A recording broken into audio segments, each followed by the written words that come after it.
Hey guys. Okay, so just thought I'd post on the video because I've had a few people ask about dating, and it seems to be the big in topic at the moment, which is completely understandable. But this is coming from some primary school girls. I was sitting there and I was saying, okay, what would you like to learn about in the Bible? You know, an example is in high school we talk about dating, and they're like, yeah, dating. I was thinking, you guys are in grade 3 and 4, right? Why are you so keen to know about dating? But then I thought, why not? It's something that is ingrained into us, is to find a partner to join and to go on from there. We have the perfect example of everyone is well aware of seeing their parents and seeing the example in their mother and father of a marriage relationship. And you see it and you automatically go, yeah, I want that too. But where does that even come from? And how can we define between wanting something just for the sake of having it or actually wanting to be with someone? I found myself in this situation as well, where I was so keen to find a partner and to settle down and get married and then that'd be it. But I got to this point where I realised that I was more in love with the idea of being with that person than I was in love with the actual person. And so then I thought about this word love. Okay, how do you even know that you're actually in love? I mean, think of it in this way.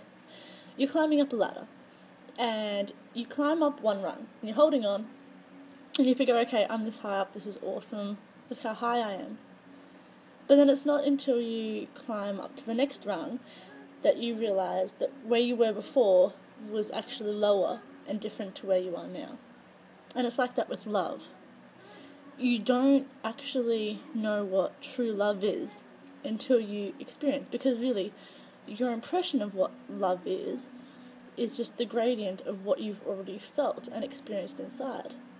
But it's not until you experience something more greater than that original feeling that you realise, oh, this is love now, and that wasn't love before. So if you think about it in this way, if this keeps going, and you keep growing and growing and feeling more and more love, what happens at the end?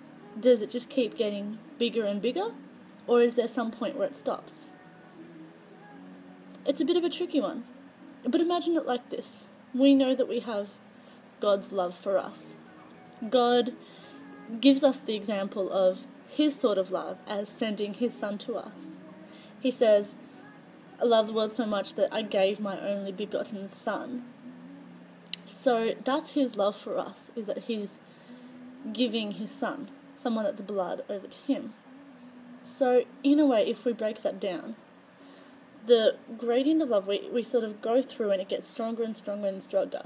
And then it gets to a point where we experience God-like love, the sort of selfless, sacrificial love, the sort of love you hear them talk about in movies, you know, where, oh, I would die for that person and I want to offer myself instead of their life for me to die.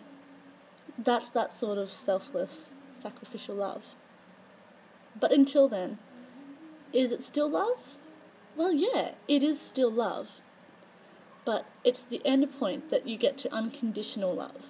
True, honest, God-driven love. So when we talk about, finding true love, as they would on the fairy tales, all that means is it's finding someone where you feel so much love and emotion towards them that you're no longer thinking just about yourself, but thinking about the other person.